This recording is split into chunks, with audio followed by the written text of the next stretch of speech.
Ariel, Helwani in Las Vegas, Nevada with a very special MMAfighting.com exclusive. We're inside the UFC headquarters, joined by UFC President Dana White. And Dana, for the past year or so, you've been telling us you've got a lot of quote-unquote big things happening in the future and more specifically this year. I think you have a very big announcement to make. UFC has purchased Strikeforce. Is that true? That is true. Like I say to you guys all the time, every year we take this thing to another level, and some of the deals that we're working on now, international and all the other things, and obviously, acquiring Strikeforce now. When did this become official? It's literally official right now. It literally just closed the deal. Why did you actually make this deal? Why did you go out and purchase Strikeforce? Well, as we continue to grow and expand into all these other countries, one of the things that I keep telling you every time we talk is we need more fights. We need more fights. And let's face the facts. Strikeforce is a brand that fans have come to like. That they do have a following. People enjoy the fights that they're putting on, and it made sense to us. When did you and your partners sit back and say, okay, they're doing good things, like you said, they're developing a following. It's time for us to at least inquire about purchasing them. When did that happen? Well, I don't know exactly when everything went down and when we said, hey, let's inquire about purchasing them. But, when you're in a business or in an industry, like this, things are always firing back and forth. And again, I say this all the time. I think that our job is to put on the big fights that the fans want to see, and as we continue to travel into these other countries, making sure that we have the right fights to put on in these other countries too, to get the fans interested and excited. How long did it take for the deal to become final? We've been working on it. Over a year? Month? No, not even close. Not even close. Less than 6 months? It happened quickly. Yeah. When you contacted them, was there some resistance, or were they open right away to the idea of selling the company to you? I don't want to disclose any of the details and how the deal was done or how it went back and forth. But the reality is we now own Strikeforce. We know that there is not one sole owner of Strikeforce. Scott Coker owns a portion of it, Silicon Valley Sports Entertainment. There are some investors. How do you go about purchasing a company which is sort of divided into these separate owners? How does that happen? Well, it's no different than if one guy owned the company. You go in, there's a guy obviously who's the guy who can make the deal for the company, and you go in and you make a deal. No different than if you were buying a house or anything else. So does this mean guys like Alistair Overeem, Fedor Emelianenko, all those big names, Nick Diaz, Paul Daly, all those guys, they're going to become UFC fighters starting next month? No. The Strikeforce is going to continue to run business as usual. There's contracts in place. These guys are on Showtime. Strikeforce pulls good ratings for Showtime. I think Showtime's happy with them, and all those contracts will be honored. These guys are going to remain Strikeforce fighters. They're not going to be UFC. Could guys from the UFC leave and end up over in Strikeforce? Yeah, absolutely. I mean, that's really the way it works. It is literally business as usual. So two separate Scott brands. Coker, we've signed a deal with Scott Coker. Right. He's staying on, and Scott's a guy whom you've seen over the years me battle with guys and go back and forth, and fire bad things back and forth between different promotions, but I've never had a bad thing to say about Scott Coker. I've known Scott since the K1 days when he was promoting here in Las Vegas, and Scott's a good guy. When you purchased WC and then you put it on Versus, it looked like a Zuffa product. Right. Will that be the case here with Strikeforce on Showtime? Will it look like a Zuffa product? Well, Showtime does all the production, right, for Strikeforce. I think with our experience and everything else that we have, literally being in the business 10 years and creating this industry, I think there's a lot of things that we can add to the show. Behind the house, things that you do never see and never notice, and in the house that you will see and will notice. You have made your feelings towards Showtime very clear over the last couple of years. You are not a fan of theirs. You've said some things about Ken Hirschman. Clearly, there is some tension between you two guys. How is that going to actually work out because now you are essentially partners with them, right? Right. Yeah. Well, the beauty in a business like this, in that, you know, there's 3 partners in the UFC. It's me, Frank and Lorenzo. It's me, Frank, Lorenzo, and actually Abu Dhabi. Right. Flash. Yeah. So these guys, Lorenzo can go over there and deal with Showtime. I'm sure the last thing Showtime wants to see is me show up at the doorstep and come over there and start having conversations. And that's no big deal. Lorenzo can deal with Showtime. Have you or Lorenzo talked to them yet? No. How long is... Well, the relationship over at Showtime is between, you know, Showtime, Ken Hirschman and all the guys that work over there, and Scott Coker. Right. And Scott Coker will continue to run and maintain that relationship. And, you know, the other interesting thing is, you know, there's a lot of other guys over on that side of the table that don't like me. You know, you got the M1 Global guys. Dan Henderson's probably not a big fan either. You know, but that's Scott Coker. Scott Coker will continue to run that business, and like I said, it will be business as usual over there. Here's the thing I don't understand. You mentioned the M1 Global guys. You've wanted to sign Fedor for many years. Everyone wants to see him fight, you know, the Brock Lesnar's of the world, the Cain Velasquez's of the world, even though he's on this losing streak. Now that you own Strikeforce, wouldn't it, you know, be more, you know, financially lucrative for you to bring him over to the UFC and have him fight on your show? Well, one thing, listen, and, you know, we can talk about the Ken Hirschmans, the Fedors, the M1s, the Dan Hendersons, and whoever else over there, you know, doesn't like me, or whatever your opinion is of me. One thing that we've never done, and nobody can ever say this in the 10 years of doing business, is we honor contracts. If you have a contract with us, we honor that contract and we honor the deal. And we will do the same there. M1 has a deal with Showtime, that's completely separate, whatever their deal is and what they're doing. And Fedor is a Strikeforce Showtime fighter. And he will continue to fight in Strikeforce on Showtime. As far as you know, there is no fighter out there that has a clause in his contract. Let's say Dan Henderson, for example. If the UFC purchases Strikeforce, my contract is, you know. No. Well, here's the thing. The relationships over at Showtime are all managed and handled by Scott Coker. And Scott Coker does a great job in creating these relationships with fighters and fight camps, and that will continue over there. So now that, you know, you have these 2 separate entities essentially, right? Will there be, you know, a sort of Super Bowl? You know, no, we won't be doing any super fights at all. No, there won't be any super fights. Not really, no. Alistair Overeem to come over and fight, you know, unify the title, something like that. When I say business as usual, we don't co-promote. Even when we own it, yeah. We don't co-promote, period. And how about, you know, I'm sure there are a lot of people watching who work for Strikeforce, you know, matchmakers, you know, production guys, web guys. Are they all keeping their jobs, or are UFC people or Zuffa employees coming over? At this point in time, we're not planning on, they have an office up in San Jose.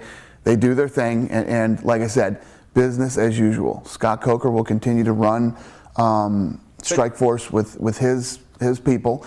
Can we add to it? Can we supplement and help them grow? Absolutely. Can we help them internationally and make it bigger everywhere? Absolutely. And like I said, can we make some tweaks, you know, with our experience and knowledge to what they're doing now to make it better? Absolutely, we can. How much did you pay for it? Can't tell you that. Was it a good deal?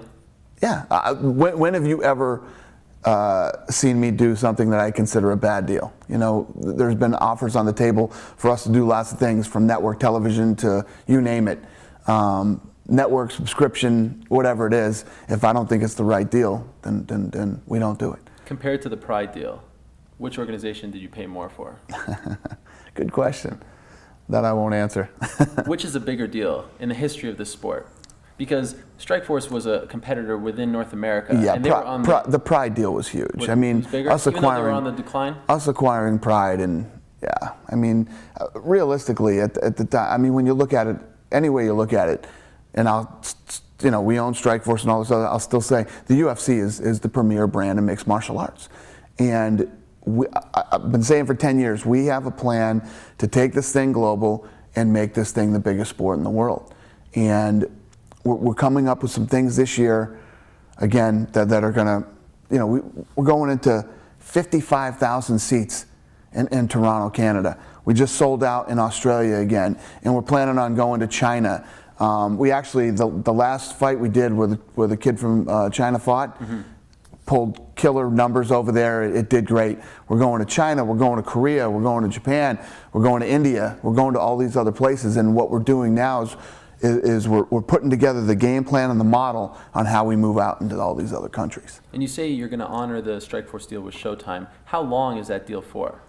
Off the top of my head, I don't know, but it's around 2 years. So once that deal is done, are you gonna then maybe look to merge the two? Oh no! Listen, I have no idea what we'll do. But when I say business as usual, let's say some of the fighters, their contracts expire. I then have the right to go in and negotiate for the UFC and try to acquire some of this talent. Really? It's business as usual.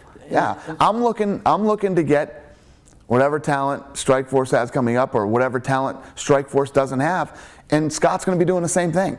It is business as usual. There are a lot of personalities within the Strikeforce organization that, we talked about Hirschman, but Josh Barnett, Paul Daly, Frank Shamrock, works on the production side. Right. Again, all friends of mine, all great friends, right? All my buddies. Is Josh Barnett out of a job now? No.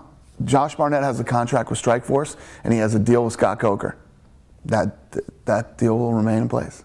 Strikeforce. I won't be negotiating to try to sign Josh Barnett when Josh Barnett's contract's up, but What do you same think old. of the Strikeforce product when you watch it on TV? What do I think of it? To be honest with you, I've only seen it a couple times. I haven't watched enough of Strikeforce to listen. The reality is, it doesn't matter what I think. There are fans out there who enjoy the product and want to watch it. Let's say it's UFC 130, right, in May. Will we be watching the pay-per-view and see a commercial for Strikeforce to promote their upcoming event on June 18th? Will there be some sort of synergy there? Yeah. Yeah, I don't see why not. I mean, listen, if you look at what we do, I don't think anybody promotes or, as far as social media, you name it, nobody does it bigger and better than we do. So why would we not? Do you think that might confuse the fans, though? Why are they? Are they confused now? No, they're not, because they're two separate entities. So Right. there's no mixing and matching. So what would they be confused about? Why are there Strikeforce commercials? What is this Strikeforce?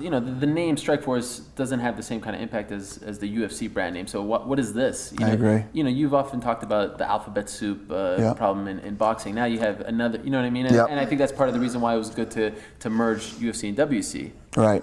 So well, the reason we merged WC and UFC is because we needed those lighter weight classes. It made sense for these guys to come into the UFC.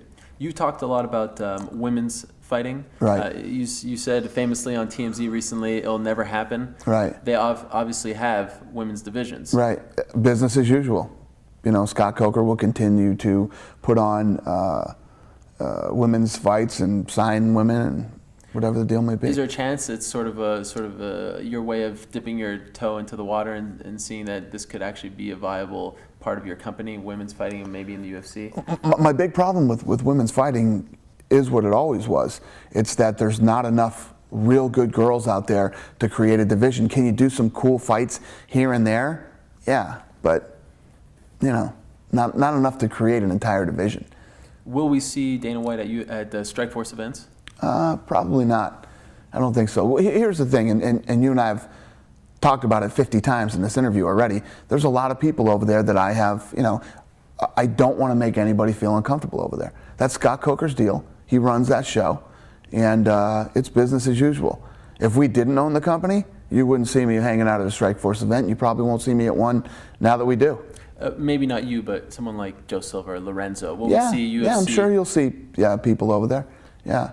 Obviously, we'll have to ask him this, but what was Scott's reaction when you approached him? Was he open to selling? Was he ready? Because he always struck us as a guy who, maybe liked to put on 6 or 7 events, but not 30 events. Not go crazy. You know what I mean? And maybe this is his way of cashing out. Is it? We're a little aggressive. I would agree with that. No, but Scott was into it. Obviously this guy's been putting on fights for years with K1 and now with Strikeforce and he was doing ISKA before that, I think. So yeah, I mean, this is what the guy does. This is what he does for a living. Okay. And if you get the opportunity, for a deal like this, why would you not do it? I know I'm bombarding you with a lot of questions. Just have a couple left. What else is new? So Is there a chance that Showtime and said, we don't want to be in business with you guys. We're done. It could We're be. out of the MMA Yeah, business." I wouldn't say it couldn't happen. Have they said that to you? No, I wouldn't say. I would never say never, but I don't know. I would think that when you're in business, sometimes, and I'm not the best at this, but sometimes you got to put your personal feelings aside and do what's best for your company. Was the primary motivation behind this to eliminate competition, or was it because you wanted to acquire their video library, or was it because you wanted their talent? What was the real reason why you did this? Well, we did. Well, you know what our goal is. Everybody knows what our goal is. Number one, we do acquire their library, and we do have the largest mixed martial arts library on the planet. Number two, as we continue to go into these other countries and we continue to grow and expand the business, I've been saying this for the last year and a half, we need more fighters. We need more fighters. We need to put on more fights. But was part of it to eliminate the competition? They were number 2, right? I don't know. But there was a big gap. When you go to ranking guys, when you talk about competition, there are literally shows going on everywhere, all over this country. I mean, not only this country, all over the world. I think that up in Toronto, since we went up there and got Ontario done, there's like 20 shows scheduled just in Ontario now. Mm-hmm. In Ohio, when we got in and opened up Ohio, they did like 142 shows just in Ohio. And the list goes on and on from state to state and country to country. So mixed martial arts fights are happening all over the world with tons of different promoters. What we're looking to do is expand into these other countries, grow the sport, grow the brand obviously bigger, and we need more fights. We need more fighters. So just like the Pride, right. When we went in and we bought Pride, we acquired their library and we acquired their talent. We went in and did this deal with Showtime, with Strikeforce. We acquire the library, and then now these guys will run on Showtime, and the thing does well on Showtime. Strikeforce has a relationship with FEG, K1. They share talent. What's going to happen to that relationship? Whatever relationships and deals Scott Coker has in place, I'm sure Scott will continue to do. And the San Jose deal, the Silicon Valley Sports Entertainment Group own the HP Pavilion. That's why they ran a lot of events there. Same thing, even though they're not the owners anymore. Will San Jose still be the sort of home of Strikeforce? No doubt about it. And you'll see UFC events there too. No, we will. Yeah. So it won't come to Vegas. Strikeforce, the company. Strikeforce? Yeah, who knows? Strikeforce could go anywhere. Strikeforce could end up in Canada, and other parts of the world. I have to admit, it is very surreal to just hear you talking about Strikeforce. Yeah, it's pretty surreal for me. Not calling it Strikeforce. But you know what? This happens. The same thing that happened with Pride. We ended up acquiring Pride and WC and Strikeforce, and Will you look to now acquire the Bellators of the world? I doubt it. No. I doubt I never say never, but what we have now is we have 2 companies where we can go out and build and showcase more talent. All right, so to recap, you have purchased Strikeforce, business as usual. No one from Strikeforce is coming over to the UFC. Strikeforce is remaining, at least for now, on Showtime. None of the UFC fighters, at least for now, are going to Strikeforce and vice versa. There could be guys that end up in Strikeforce that fight in the UFC. But not like there won't be. Pierre. No. There would be more guys who are... Whoever Coker is interested in that is available to go over to Strikeforce. And the same thing goes for me.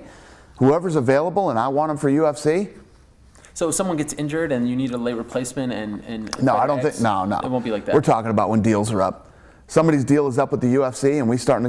No different than You're going to negotiate against Coker? No different than the Dan Henderson deal. Right. Yeah. No different.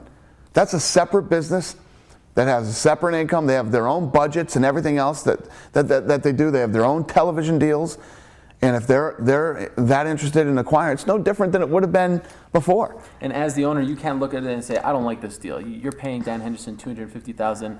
He's not worth it. He's gone. You know the best way that I can explain this thing? Mm-hmm. It's like when Viacom split. You know how that works, right? Right. There's 2 different guys that run. Yeah. There's 2 different guys that run. Viacom is the same company. 2 different guys run 2 different portions of it. It's split in half. They're 2 separate companies. and they run that way. And that's exactly the way this is going to run. And is this good for the fighters? Because now there's, I mean, they can still go to, let's say Paul Daly was unsigned, right? And he had his issue with you. Could he still go to Coker and say, let's make a deal? Or because Zoof owns it and you have to, you know what I mean? I'm still not a Paul Daly fan. You know what I mean? Paul Daly, I still don't, like at all or condone what he did, and he will never fight in the UFC. But Strikeforce, okay. Yeah, that's Scott Coker's deal. But if there was Plus, he's got a contract. Right, but I'm saying Paul Daly has a contract with Strikeforce right now, and it will be honored. If there was a guy who's a free agent who you had a beef with, let's say Barnett wasn't signed, could he still go and sign with Strikeforce? Because that's up to Scott. It's up to Scott. You're giving him the power. That's up to Scott. He is the Dana White of Strikeforce remains, and he'll Scott, still be the Scott Coker runs Strikeforce, and that will continue. Unbelievable. Anything else? Did we forget anything? You want to tell us how much you paid for it? I don't think so. I think that's it. Good deal. Yeah. All right, there you have it. The UFC has purchased Strikeforce. Business has just picked up in the MMA world. I don't think anyone saw this coming. I bet. Thank you so much for the time. Thank you, bro. Always a pleasure. Congratulations. Thanks.